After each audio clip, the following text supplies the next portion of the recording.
E assim sendo, podemos falar sobre a quinta dimensão de maneira livre, sem aprisionamentos acadêmicos, que é o objetivo justamente desse podcast.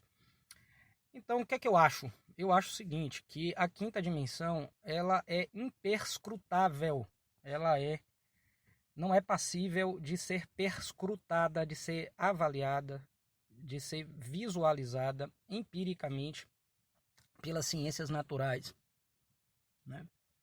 Pelas ciências naturais produzidas por nós nesse momento da nossa evolução científica.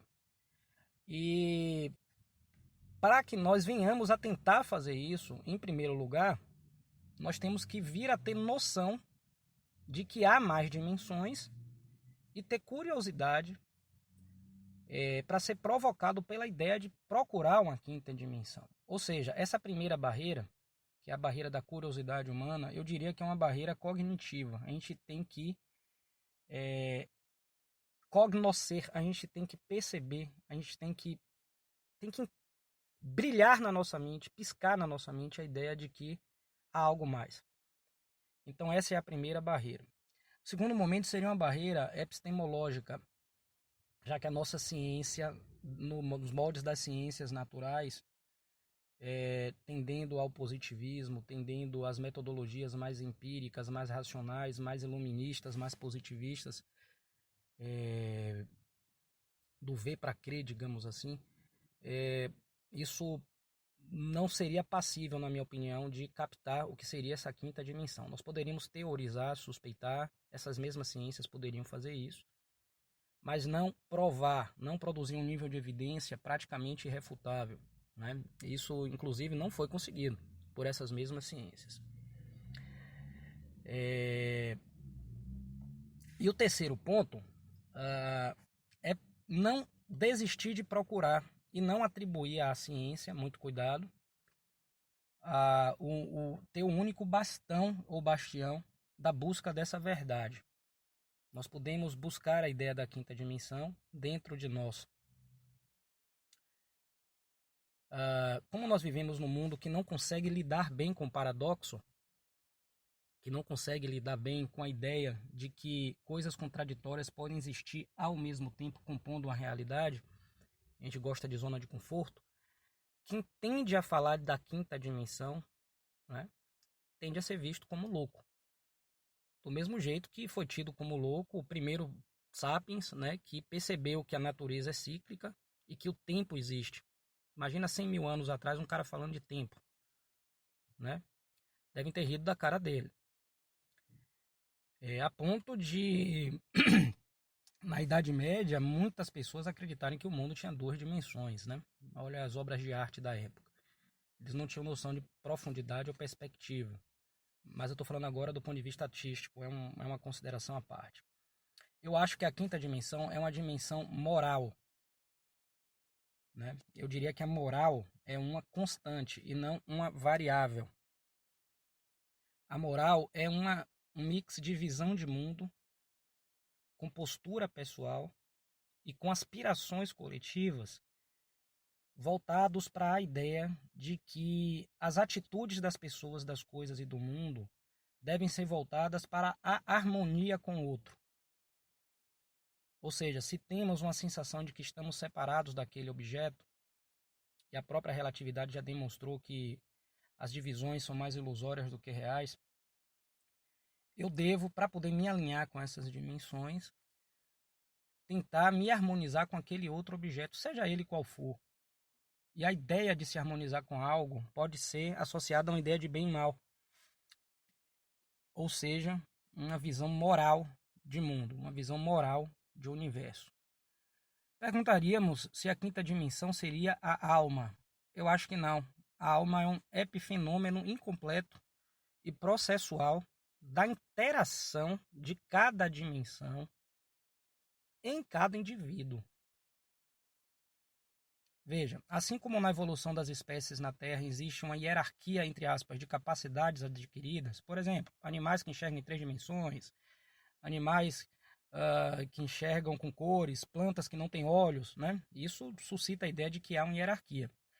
Se houvesse uma hierarquia de almas no universo, ou seja, uma hierarquia além da quarta dimensão, estaríamos na parte da evolução das espécies, nós, seres humanos, entre aspas, empacados em aspirar ter a capacidade de entender a quinta dimensão.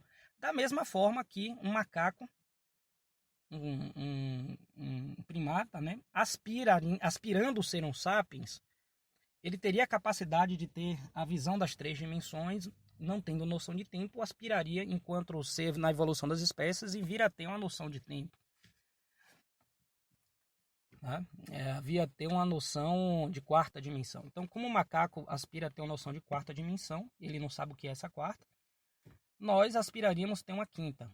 Mas daí afirmar que ela não existe simplesmente porque não podemos ver, é um movimento, na minha opinião, de arrogância filosófica, que infelizmente é típico do nosso tempo. Mas por medo, em segundo lugar por ignorância, em terceiro lugar eu acho que por má vontade mesmo, né? Por uma arrogância mais negativa. A 5ª dimensão ela não seria a alma, mas ela estaria no que seria a alma, né? Seria uma dimensão e a alma ao mesmo tempo. Por quê? Porque nós estamos falando objetivamente da 5ª dimensão, que é uma questão moral, ou seja, o que é objeto não está dentro do sujeito, mas o comportamento moral pertence ao sujeito.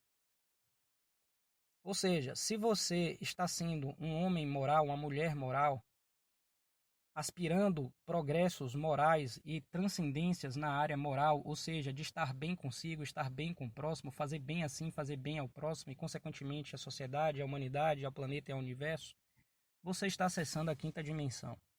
Ela não é um espaço como nós entendemos espaço. Ela é uma existência que vai além da existência.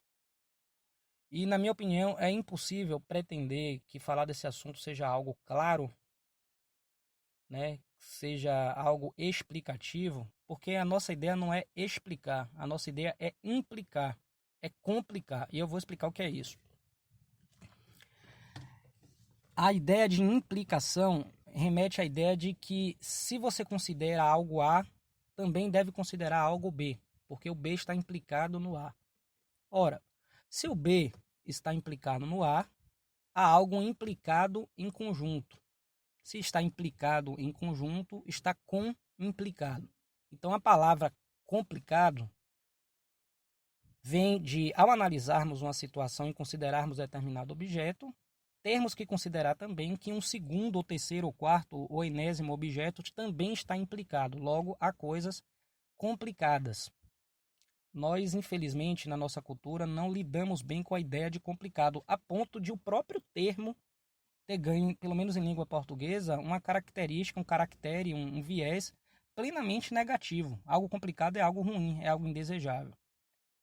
Então, falar da 5ª dimensão implica no entendimento e na visão e numa postura e numa curiosidade pela qual eu tentei passear aqui nesses áudios.